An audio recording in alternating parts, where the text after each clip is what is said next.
فاتها دانية السطوح والمنوفر الأمة من صلاة تطلب عليه نحن نسيها وثم إلى أرواح جماعة مفرية الصدور كبرسة وثم إلى أرواح والدينا وأمهاتنا وأجدادنا وجداتنا وأعمامنا وأبنائنا وأخواننا وأخواتنا وجميع المسلمين والمسلمات والمؤمنين والمؤمنات أن الله تعالى يتبشاهم الرحمة والمغفرة وينفعنا ويجد علينا من بركاتهم وأسرارهم وأنوارهم وعلومهم ونفحاتهم بركاتهم في الدين والدنيا والآخرة. الفاتحة. أعوذ بالله من الشيطان الرجيم. بسم الله الرحمن الرحيم. الحمد لله رب العالمين الرحمن الرحيم مالك يوم الدين. إياك نعبد وإياك نستعين اهدنا الصراط المستقيم صراط الذين أنعمت عليهم غير المغضوب عليهم ولا الضالين. الحمد لله والصلاة والسلام على رسول الله سيدنا محمد بن عبد الله وعلى آله وأصحابه ومن والاه ولا حول ولا قوة إلا بالله. أما بعد قال سبحانك لا علم لنا إلا ما علمتنا إنك أنت العليم الحكيم. قال رب اشرح لي صدري ويسر لي أمري واحلل عقدة من لساني يفقهوا masyarakat. Di antaranya orang kita yang selalu senantiasa menemani kita, Mu'allim Haji bin Haji Usman, dan lupa juga orang tua kita Bapak Haji, ketua kuliah umum kita Bapak Ustaz Abdul Muhir, orang tua kita Bapak Haji Hasan, Bapak Ustaz Haji Tabrani, dan guru-guru kita di antaranya Kiai Salahuddin, Kiai Jumani Hussein, Kiai Taufik Hidayatullah, Kiai Mahmudi, Ustaz Al-Jasi, Ustaz Atan Hashim, dan seluruh daripada Dewan Guru dan Dewan Masjid dan Musallah Sekelurahan Kebagusan yang mohon maaf yang disebut namanya satu persatu, namun insyaAllah tak mengurangi rasa cinta, hormat, ta'azim kepada antum sekalian. Bismillahirrahmanirrahim. Qala Syekh Al-Musannif rahimahullahu ta'ala wa ala man naf'a bihi wa bi barakati 'ulumihi wa bi kulli darin amin radhiyallahu ta'ala anhu. Wa ayyadahu bil mu'jizati adh-dhahirah wa annahu 'alaihi salatu wa salam sadiqun fi jami'i ma akhbara bihi 'an Allah ta'ala min as-sirati wal mizani wal hawdi wa ghairi dhalik wallahu a'lam bis-shawab. Ma'asyiral hadirin rahimakumullah, meneruskan kajian kita masih tentang keimanan, berkaitan dengan keimanan. Berkaitan dengan keimanan kemarin, kalau nggak salah sebulan yang lalu kita sudah membahas bahwasannya Allah Subhanahu wa Ta'ala mengutus Nabi kita Muhammad sallallahu alaihi wasallam sebagai hamba Allah dan utusan Allah. Yang mana sekarang perayaan daripada Maulid Nabi sallallahu alaihi wasallam di mana-mana diadakan, di mana-mana dirayakan, menunjukkan tanda cinta, tanda syukur kita atas kelahiran dan diutusnya Nabi besar Muhammad sallallahu alaihi wasallam. Ini merupakan suatu kebahagiaan buat kita, merupakan suatu keutamaan, keberuntungan bagi orang yang senang, yang gembira atas kelahiran Nabi Muhammad sallallahu alaihi wasallam. Dan di sini dijelaskan wa ayyadahu bil mu'jizatil zahirah. Dan para nabi dan rasul itu kita wajib yakini bahwa mereka diberikan mukjizat oleh Allah Subhanahu wa Ta'ala. Jadi para nabi dan rasul itu diberikan mukjizat oleh Allah Subhanahu wa Ta'ala. Apa mukjizat? Wal mu'jizatu amrun dhahara ala khilafil 'ada ala yadin nabi aw rasulin ba'da bi'tsatihi. Mukjizat adalah sesuatu yang Allah Subhanahu wa Ta'ala berikan kepada para anbiya wal mursalin yang di luar daripada kebiasaan, di luar daripada yang namanya logika. Itu namanya mukjizat yang diberikan kepada para nabi dan rasul. Disebutnya mukjizat. Seperti apa Ustaz? Seperti keahlian mayyit, seperti menghidupkan orang yang mati. Itu mukjizatnya Nabi Isa. Nabi Isa zaman sekarang orang menghidupkan orang yang mati. Itu luar daripada akal kita. Nah, itu mesti kita yakini bahwa para nabi dan rasul mempunyai namanya mukjizat. Ya. Ada juga nanti yang namanya karamah. ada yang namanya istidraj, ada yang namanya ma'unah. Nanti kita bahas satu-satu. Tapi mukjizat hanya diberikan kepada para nabi dan rasul. Setelah apa? Setelah Nabi diangkat menjadi rasul umur 40 tahun disebut namanya mukjizat. Sebelum 40 tahun disebut namanya irhasat. Jadi kalau Nabi masih kecilnya itu, masih remajanya, ngikutin berdagang, dinaungi oleh awan, itu bukan mukjizat, tapi irhasat. Kelebihan-kelebihan yang didapatkan Nabi sebelum kerasulan. Tapi kalau mukjizat adanya setelah kerasulan. Seperti apa? Seperti mengeluarkan air daripada jemari tangan Nabi Muhammad sallallahu alaihi wasallam. Bahkan ulama mengatakan wa afdalul miyahi ma'un kadnaba min bainil asabi'in nabiyyi mustaba. Seafdal-afdalnya air, seutama-utamanya air adalah yang keluar daripada jemarinya Nabi Muhammad SAW. Bahkan lebih afdal daripada ma'ul kautsar, kata ulama. Bahkan lebih afdal daripada telaga kautsar yang nanti kita akan minum insyaallah setelah menyeberangi jembatan Shiratal Mustaqim. Ada ma'ul kautsar, Pak. Ma'ul kautsar itu kita minum setelah menyeberangi Sirat. Siapa orang yang minum tak pernah merasakan haus selama-lamanya. Ya mudah-mudahan kita dapat semua tuh. Ya. Yang mana katanya putihnya lebih daripada susu, manisnya lebih daripada madu. Ya. Gimana bayangin tuh, Allah alam deh gimana ya. Mudah-mudahan kita bisa nyicipin semuanya. Ya, karena kalau udah bisa minum ma'ul kautsar maka selamat dia. Ya, karena dia sudah nyembangi namanya sirat. Nah, itu hati-hati. Ya, huru hara di yaumil qiyamah yang bukan main dahsyatnya.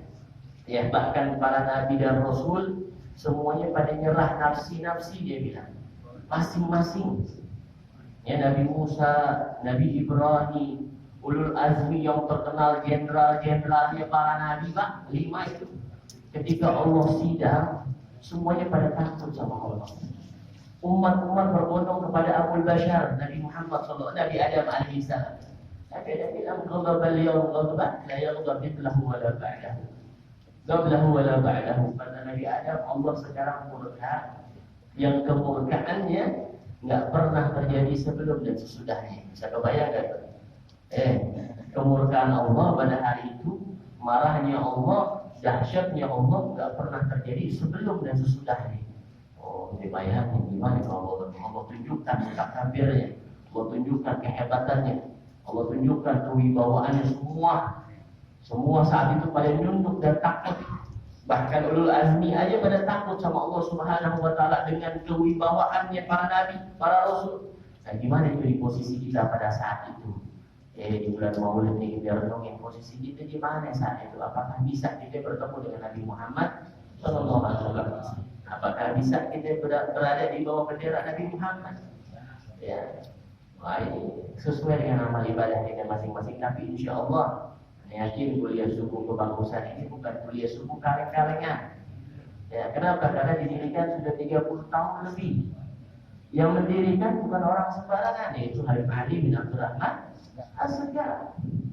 Bukan orang-orang sembarangan, orang soleh, dan kita yakin kesolehannya. Jadi insya Allah kita yang mempunyai link kepada Nabi Muhammad akan bersama dengan Nabi Muhammad Sallallahu Alaihi Wasallam. Karena jelas sangat keguruannya, kita punya orang tua, punya guru yang enggak lain kepada Habib Abdurrahman Ali bin Abdurrahman. Jadi mukjizat itu diberikan hanya kepada Nabi dan Rasul. Ya, mesti kita yakinin ada. Ya, menghidupkan orang mati, membelah bulan. Ya, itu salah satu mukjizat Nabi Muhammad Sallallahu Alaihi Wasallam. Dan ada juga yang namanya karamah. Karamah itu hampir sama kayak mukjizat, tapi diberikan kepada kekasih-kekasihnya Allah. Jadi ada orang-orang pilihan yang Allah berikan yang disebut waliullah itu punya kelebihan. Ada pernah sebuah ceritanya ini nggak lama. Ya, ceritanya ini nggak lama terjadi. Sama anak punya teman sendiri, nggak jauh-jauh, orangnya masih hidup. Ketika dia maulid di satu perayaan maulid Nabi SAW, di situ banyak para habaib zuriyah Nabi SAW. Ketika itu air yang gahwanya itu dia tuangin pengen habis. Udah habis, udah enteng nih, sekira 5 orang mah. Dia terlintas di hatinya. Bilang, masa segini banyaknya zuriat Nabi gak ada keramatnya. Dia ngomong begitu dalam hatinya. Air yang kira-kira cukup buat 5 orang, cukup buat 50 sampai 100 orang, bahkan sampai luar. Gara-gara terlintas dia di hati dia, masa segini banyaknya habaib gak ada karomahnya. Ternyata ditunjukkan keramatnya daripada para keturunan Nabi Muhammad SAW. Dan keramat ini gak buat ditampilkan, gak buat dipertontonkan. Maka kisah para aulia soleh itu direnungin, bukan dihayalkan sampai kita mengaku-ngaku mempunyai karamah. Lihat ibadahnya Syekh Abu Bakar bin Salim. Beliau 40 tahun sholat subuh dengan wudu isya. Lihat ibadahnya, jangan lihat kelebihannya sampai kita ngaku, oh aneh bisa begini, oh aneh bisa begitu. Kalau aulia kan ditutupin, dia nggak buka. Bahkan kalau membuka itu punya karamah, dia malu. Semalu-malunya oleh Allah Subhanahu. Kalau kita kan beda. Oh aneh begini nih, aneh begini nih, ya. Mabni ada sir, ya. Aulia saleh yang ditutupin. Memang tapi sebagian orang memang ada yang membuka, ya. Jadi karamah, ada itu namanya karamah seperti ceritanya Sayyidatuna Maryam. Ya, siapa Sayyidatuna Maryam? Ibunya Sayyidina Isa. Beliau itu tinggal di satu kamar, yang kamarnya itu mempunyai 7 pintu dalam syarahnya Bahjah Al-Wasahid. Dikunci itu pintu dan dijaga oleh seorang penjaga. Setiap seseorang masuk ke dalam itu kamar mendapatkan buah yang ada di musim dingin, buah yang di musim dingin ada di musim panas, dan buah yang musim panas ada di musim dingin. Dari mana itu? Padahal dikunci. Ditanya Sayyidatuna Maryam, dijawab, innallaha yarzuqu may yasha' bighairi hisab. Allah memberikan sesuatu itu tanpa hisab. Jadi itu dari Allah Subhanahu wa Ta'ala, dan di luar daripada logika kita. Ya, kenapa? Itu salah satu karamah yang didapatkan bukan pada para nabi dan rasul, tapi pada para kekasihnya Allah. Salah satunya lagi Sayyidatuna Fatimah, ya, binti Rasulullah sallallahu alaihi wasallam. Beliau suatu saat bawa yang namanya 2 roti. 2 roti sama 1 daging, pengen dihadiahkan ke orang tuanya Rasulullah SAW untuk makan bersama Rasulullah. Pas bawa itu makanan di hadapan Rasulullah suruh balik pulang kembali, lalu Rasulullah temenin sampai rumahnya. Sayyidatuna Fatimah tahu kan di dalamnya ada 2 roti dan 1 daging. Balik ke rumahnya. Ketika balik, duduk Rasulullah di rumahnya dengan tenang, lalu dibuka sama Sayyidah Fatimah Az-Zahra. Itu tutupan makanan yang ditutup, yang ada 2 roti dan 1 daging, berubah menjadi banyak roti dan banyak daging sampai dimakan oleh sekeluarga Sayyidah Fatimah, yaitu Sayyidina Ali, Sayyidina Hasan dan Sayyidina Husain. Ini karamah yang diberikan bukan pada para nabi dan rasul, tapi diberikan kepada para kekasihnya Allah Subhanahu wa Ta'ala. Bagaimana dia bisa mendapatkan hal tersebut? Ya jelas dengan ibadahnya, dengan kebersihan dia punya hati, dengan kebersihan dia punya lisan, dengan punya kebersihan dia punya mata, mulutnya nggak usil, matanya nggak jahil, tangannya nggak ngambil hak orang, perutnya nggak makan yang haram. Nah itu orang-orang hatinya bersih, nggak ada hasad kedengkian kepada siapapun umat Nabi Muhammad SAW. Bisa mendapatkan derajat tersebut karena daripada karunia dan rahmat dan kasih sayangnya Allah Subhanahu wa Ta'ala kepada hamba-hamba yang Allah Subhanahu wa Ta'ala pilih. Gambar setengah 6 biasa sudah terbitnya panjangnya, nanti kita bahas lagi masalah ma'unah, ada istidraj, orang nggak pernah sholat dapatkan uluran, dapat harta yang berlimpah, kan banyak tuh orang nggak sholat begini banyak ustaz, istidraj, ya. Atau orang nggak pernah sholat ngaku dia bisa begini punya kelebihan.